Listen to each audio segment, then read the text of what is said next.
नमस्कार। प्रादेशिक समाचार के साथ मैं नीलम कुमार। पहले मुख्य समाचार। प्रधानमंत्री ने राष्ट्रीय रक्षा विश्वविद्यालय भवन राष्ट्र को किया समर्पित। कहा, देश की सुरक्षा तंत्र के साथ पुलिस बलों का प्रशिक्षण समय की मांग है। देश में कोरोना संक्रमण की कमी को देखते हुए संसद के बजट सत्र का दूसरा चरण कल से आरंभ होगा, जो 8 अप्रैल तक चलेगा। कर्मचारी भविष्य निधि संगठन वित्त वर्ष 2021-22 में 8.1% की दर से ब्याज देगा। और भारतीय टीम में झारखंड की 6 महिला फुटबॉलर शामिल, सैफ अंडर 18 में करेंगी देश का प्रतिनिधित्व। और समाचार से पहले एक जरूरी संदेश। श्रोताओं से अपील है कि कोविड से सुरक्षित रहने के लिए कृपया इन 4 सरल उपायों का पालन अवश्य करें। पूर्ण टीकाकरण कराएं, मास्क पहनें, 2 गज की सुरक्षित दूरी बनाए रखें, हाथ और चेहरा साफ रखें। और अब समाचार विस्तार से। प्रधानमंत्री नरेंद्र मोदी ने कहा है कि देश के सुरक्षा तंत्र को मजबूत करने और पुलिस बलों को तनाव मुक्त रखने के लिए प्रशिक्षण समय की मांग है। श्री मोदी कल गांधीनगर में राष्ट्रीय रक्षा विश्वविद्यालय के नए भवन के लोकार्पण कार्यक्रम में बोल रहे थे।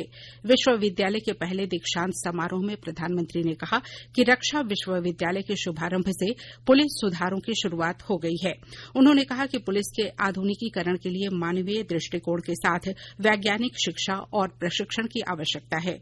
श्री मोदी ने आशा व्यक्त की कि राष्ट्रीय रक्षा विश्वविद्यालय की स्थापना से देश की सुरक्षा और रक्षा के क्षेत्र में आमूल-चूल परिवर्तन होगा। प्रधानमंत्री ने कहा कि गुजरात में राष्ट्रीय रक्षा विश्वविद्यालय, राष्ट्रीय विधि विश्वविद्यालय और राष्ट्रीय विधि विज्ञान विश्वविद्यालय को मिलकर काम करना चाहिए। लोकार्पण के बाद प्रधानमंत्री ने अहमदाबाद के सरदार पटेल स्टेडियम में गुजरात के सबसे बड़े वार्षिक खेल आयोजन खेल महाकुंभ का उद्घाटन किया। श्री मोदी ने गुजरात खेल नीति 2022-27 का डिजिटल अनावरण भी किया। नई नीति का उद्देश्य गुजरात को देश का खेल केंद्र बनाना है। राष्ट्रव्यापी कोविड टीकाकरण अभियान के अंतर्गत अब तक लाभार्थियों को 180 करोड़ से अधिक टीके लगाए जा चुके हैं। स्वास्थ्य मंत्री डॉ मनसुख मांडविया ने कहा कि प्रधानमंत्री नरेंद्र मोदी के नेतृत्व में दुनिया का सबसे बड़ा टीकाकरण अभियान नई ऊंचाइयों को छू रहा है। इस विशाल अभियान में जन भागीदारी की सराहना करते हुए उन्होंने कहा कि टीका लगवाने के बाद भी कोविड के प्रति सावधानी बरतनी चाहिए। इस बीच स्वस्थ होने की दर बढ़कर 98.71% हो गई है। संसद के बजट सत्र का दूसरा चरण कल से शुरू होगा, जो 8 अप्रैल तक चलेगा। इस दौरान सदन की 19 बैठकें होंगी। लोकसभा और राज्यसभा की बैठक सुबह 11 बजे से लेकर शाम 6 बजे तक चलेगी। यह फैसला देश में कोरोना संक्रमण में कमी को देखते हुए किया गया है। पहले चरण के दौरान कोविड महामारी की तीसरी लहर के कारण दोनों सदनों ने पारियों में काम किया था। बजट सत्र के दूसरे चरण में दोनों सदन अपने चैम्बर और दीर्घाओं का उपयोग जारी रखेंगे। इस बार राज्यसभा को कामकाज निपटाने के लिए 19 घंटे का अतिरिक्त समय मिलेगा। 1 महीने के अवकाश के बाद बजट सत्र फिर शुरू हो रहा है। इस अवधि में संसदीय स्थायी समितियों से संबद्ध विभाग ने विभिन्न मंत्रालयों और विभागों की अनुदान मांगों की समीक्षा की। राज्यसभा के सभापति एम वेंकैया नायडू कल सदन में राज्यसभा की 8 स्थायी समितियों के कामकाज का विवरण देंगे। सड़क परिवहन और राजमार्ग मंत्री नितिन गडकरी ने कहा है कि ऑटोमोबाइल कंपनियां 6 महीने के भीतर फ्लैक्स ईंधन से चलने वाले वाहनों का निर्माण प्रारंभ कर देंगी। उन्होंने कहा कि जल्द ही देश में अधिकतर गाड़ियां पूरी तरह एथेनॉल से चलने लगेंगी। सरकार पेट्रोल डीजल के स्थान पर अन्य वैकल्पिक ईंधन के उपयोग पर जोर दे रही है। फ्लैक्स ईंधन गैसोलीन के साथ मेथेनॉल अथवा एथेनॉल के मिश्रण से तैयार किया जाता है। सरकार ने उत्पादन से जुड़े प्रोत्साहन यानी PLI स्कीम में फ्लैक्स ईंधन इंजन के मोटर वाहन और कलपुर्जों को भी शामिल किया है। नीति आयोग ने फ्लैक्सी ईंधन वाले वाहनों को बाजार में तेजी से उतारने के लिए एथेनॉल के मिश्रण वाले ईंधन के उपयोग की विशेष योजना बनाई है। श्री गडकरी ने कहा कि सरकार हरित हाइड्रोजन और अन्य वैकल्पिक ईंधनों के उपयोग को बढ़ावा दे रही है।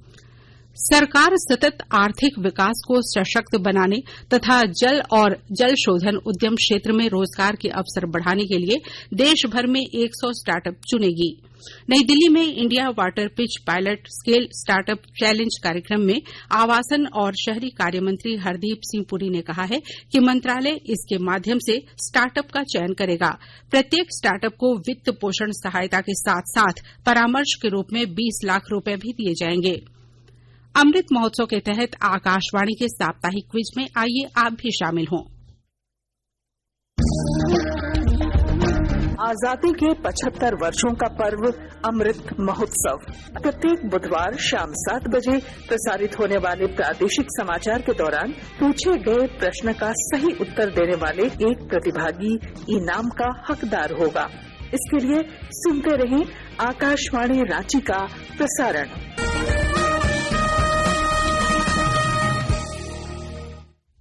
केंद्रीय ग्रामीण विकास मंत्रालय ने आजादी का अमृत महोत्सव अभियान के तहत देश भर में कुपोषण के बारे में लोगों को जागरूक करने के लिए 100 से अधिक रैलियों का आयोजन किया है।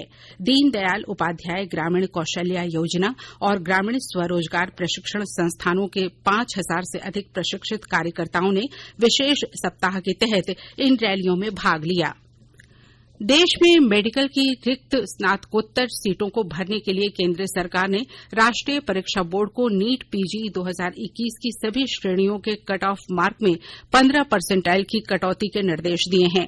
मेडिकल काउंसिलिंग कमेटी ने बोर्ड को संशोधित परिणाम घोषित करने और नए पात्र अभ्यर्थियों का डेटा समिति को भेजने को कहा है। यह निर्णय राष्ट्रीय चिकित्सा आयोग के परामर्श से लिया गया है। अखिल भारतीय और राज्य स्तरों पर दो दौर काउंसिलिंग के बाद भी 8000 से अधिक सीटें खाली हैं। राष्ट्रीय स्नातकोत्तर पात्रता सह प्रवेश परीक्षा स्नातकोत्तर चिकित्सा पाठ्यक्रमों के लिए आयोजित की जाती है।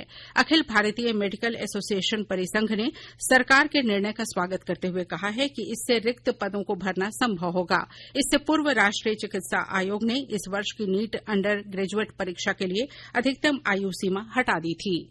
आकाशवाणी के ताजातरीन समाचारों के लिए आप हमारी वेबसाइट newsonair.com पर लॉग ऑन कर सकते हैं।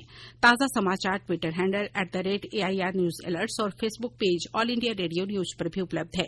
आप प्रादेशिक समाचार एकांश के Twitter handle @AIR news _Ranchi और फेसबुक इंस्टाग्राम पेज तथा YouTube channel AIR news Ranchi पर भी हमारे बुलेटिन सुन सकते हैं। प्रादेशिक समाचार आप आकाशवाणी रांची से सुन रहे हैं और अब पेश है कोरोना से बचाव के कुछ संदेश।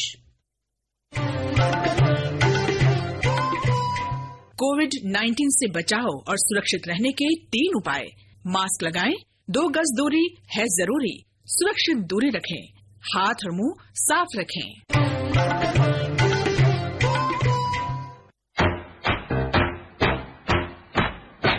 चलो मिलकर एक शुरुआत करें, चलो एक फैसला आज करें, मास्क नहीं तो टोकेंगे, कोरोना को रोकेंगे, चलो एक इरादा करते हैं, चलो कुछ वादा करते हैं, मास्क नहीं तो टोकेंगे, कोरोना को रोकेंगे।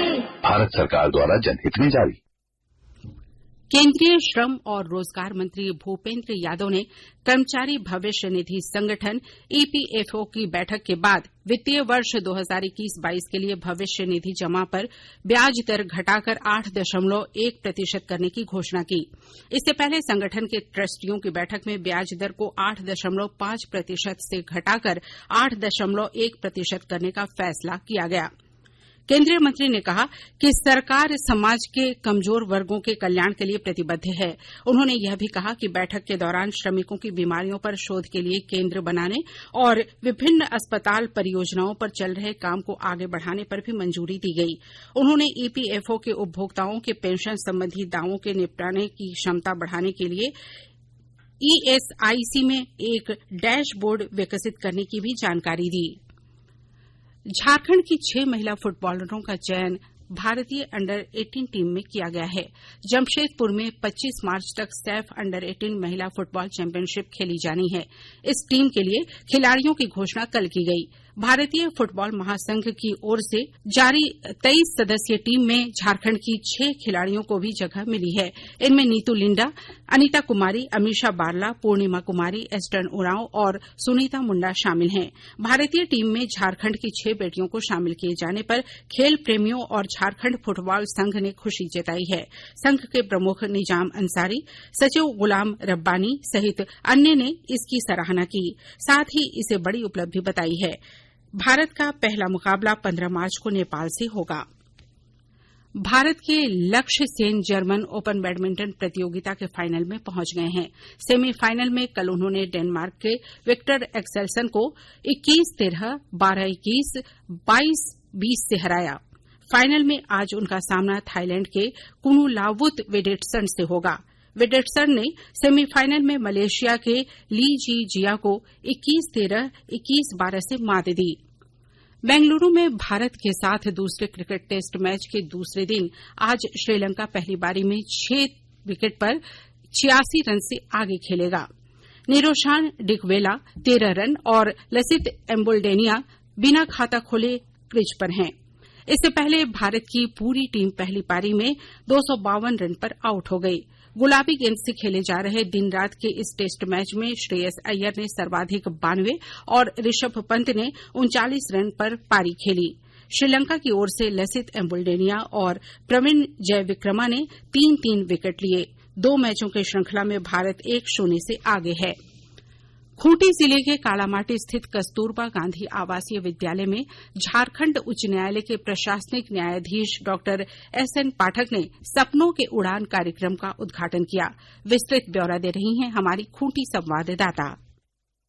झारखंड उच्च न्यायालय सह प्रशासनिक न्यायाधीश डॉक्टर एसएन पाठक ने खूंटी जिले के कालामाटी स्थित कस्तूरबा गांधी आवासीय बालिका विद्यालय की बालिकाओं के साथ मिलकर उनका उत्साहवर्धन किया। कार्यक्रम का आयोजन सपनों की उड़ान कार्यक्रम के तहत किया गया। आयोजन में मुख्य रूप से प्रधान जिला सह सत्र न्यायाधीश, उप विकास आयुक्त, पुलिस अधीक्षक, अनुमंडल पदाधिकारी व अन्य उपस्थित थे। आकांक्षी जिला कार्यक्रम के तहत खूंटी की छात्राओं को उज्जवल भविष्य की ओर अग्रसर करने के उद्देश्य से जिले के उपायुक्त शशि रंजन द्वारा एक अनोखी पहल की गई। इस पहल में सपनों की उड़ान कार्यक्रम के माध्यम से जिले के छात्रों के लिए सुदृढ़ शिक्षण व्यवस्था सुनिश्चित करने का प्रयास है। इसके लिए खूंटी जिला के कस्तूरबा गांधी बालिका विद्यालय की 11वीं एवं 12वीं की छात्राओं को भौतिक, रसायन, जीव विज्ञान एवं गणित विषयों में सुदृढ़ करते हुए IIT एवं मेडिकल परीक्षा में उत्तीर्ण कराने के उद्देश्य से ऑनलाइन ऑफलाइन शिक्षा विद्या मंदिर क्लासेस नई दिल्ली के द्वारा प्रदान की जा रही है। ज्योत्सना शीला, आकाशवाणी समाचार, खूंटी। और अब अखबारों की सुर्खियां। राज्य से प्रकाशित होने वाले लगभग सभी अखबारों ने केंद्रीय स्वास्थ्य मंत्रालय द्वारा राष्ट्रीय परीक्षा बोर्ड को नीट पीजी कट ऑफ में 15 परसेंटाइल की कमी करने के आदेश की खबर को प्रमुखता से प्रकाशित किया है। वहीं झारखंड की 6 महिला फुटबॉलर के भारतीय टीम में शामिल होने की खबर को भी अपनी सुर्खी बनाई है। प्रभात खबर लिखता है, नीट पीजी के कट ऑफ में 15 परसेंटाइल की कमी। हिन्दुस्तान ने अपने पहले पन्ने की शीर्षक बनाते हुए लिखा है कि गर्व, झारखंड की 6 बेटियां भारतीय फुटबॉल टीम में शामिल। दैनिक भास्कर का शीर्षक है, ईपीएफ पर ब्याज 8.5% से घटाकर 8.1% किया। दैनिक जागरण ने अपने पहले पन्ने पर लिखा है, नीट पीजी का कट ऑफ घटेगा 15%। रांची एक्सप्रेस ने अपने पहले पन्ने पर प्रधानमंत्री के हवाले से लिखा है, सुरक्षा तंत्र को मजबूत करने में आर्टिफिशियल इंटेलिजेंस की अहम भूमिका। वहीं अंग्रेजी अखबार द टाइम्स ऑफ इंडिया ने लिखा है, पीएफ का ब्याज दर घटकर 8.1% हुआ। पिछले 4 दशक में ये सबसे कम। हिन्दुस्तान टाइम्स ने अपने पहले पन्ने की शीर्षक बनाते हुए लिखा है, ओडिशा में विधायक ने लोगों को कार से रौंदा, 22 घायल। और अब अंत में मुख्य समाचार एक बार फिर। प्रधानमंत्री ने राष्ट्रीय रक्षा विश्वविद्यालय भवन राष्ट्र को किया समर्पित। कहा, देश की सुरक्षा तंत्र के साथ पुलिस बलों का प्रशिक्षण समय की मांग है। देश में कोरोना संक्रमण की कमी को देखते हुए संसद के बजट सत्र का दूसरा चरण कल से आरंभ होगा, जो 8 अप्रैल तक चलेगा।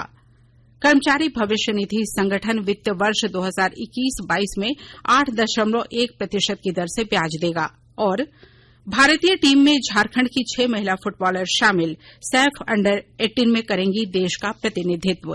इसके साथ ही आकाशवाणी रांची से प्रादेशिक समाचार का ये बुलेटिन समाप्त हुआ। नमस्कार।